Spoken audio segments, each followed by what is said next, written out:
I did like Intro to Engineering through Alpena Community College, and at that time, you know, most of the industry here is similar, but it's really under you know, textiles. You know. Attending Lake State, we decided to enter into the ROV competition. It was the first year that MATE was having it.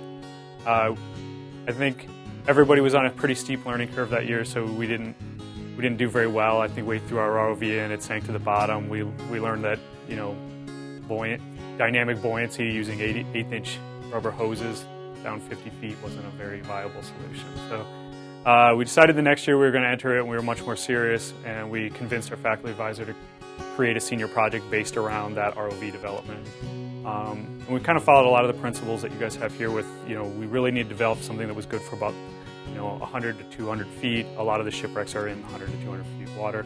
So that's kind of what we set after doing, and we didn't do dynamic buoyancy, we did neutral buoyancy. And really from there I started investigating, you know, who's doing the underwater research and who's developing these ROVs, because it kind of drove me to, you know, wanting to seek that type of a profession. And that's when I kind of came to Oceaneering. Oceaneering is the leader in ROVs. They have a larger fleet than any other company out there. So when I graduated, I started seeking them out. I spent some time. We won the next annual competition at MIT, so that helped me because it allowed us to present our motor design at the Oceans 2003 conference, which is where I met one of the guys from Oceaneering.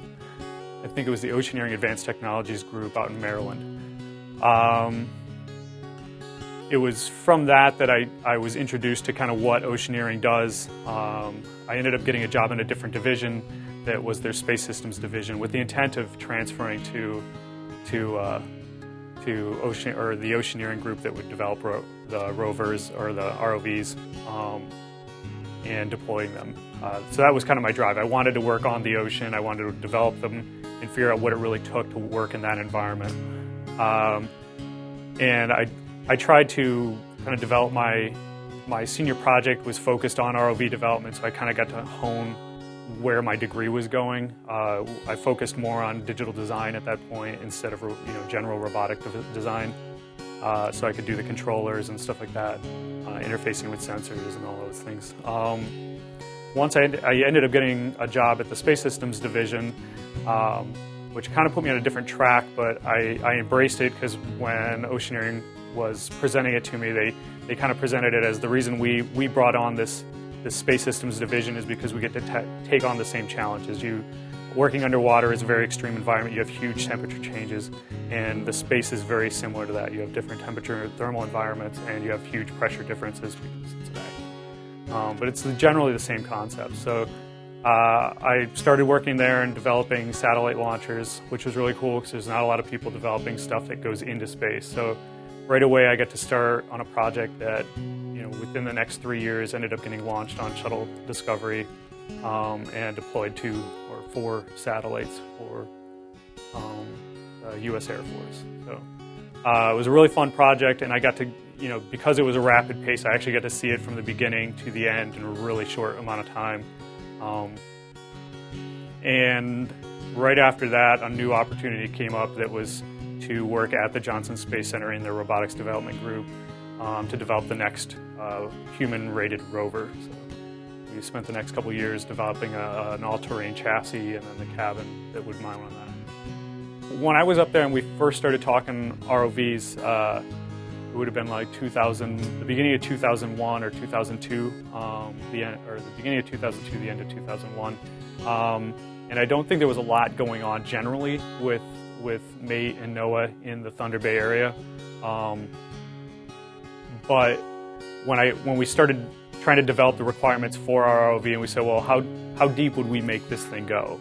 And then that kind of started to spawn some interest on, you know, well, what's ships follow the coast, and Alpena's on the coast, so, you know, what's in the same environment? And that kind of struck my interest. So once I graduated, and I think I was just driving through,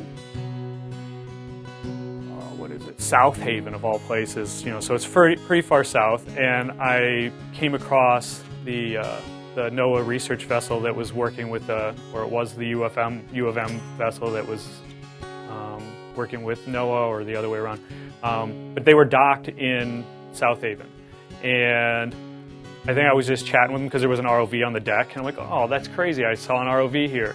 And they told me that their next stop was Alpena, and that they were going to be working with the crew here to document some of the shipwrecks out in the Thunder Bay.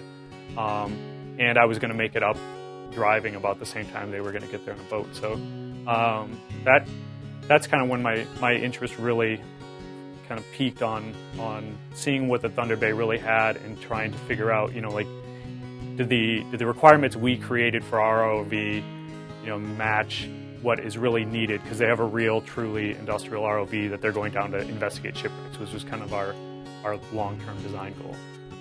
I think the key features are that it's got a variety of topics. It covers the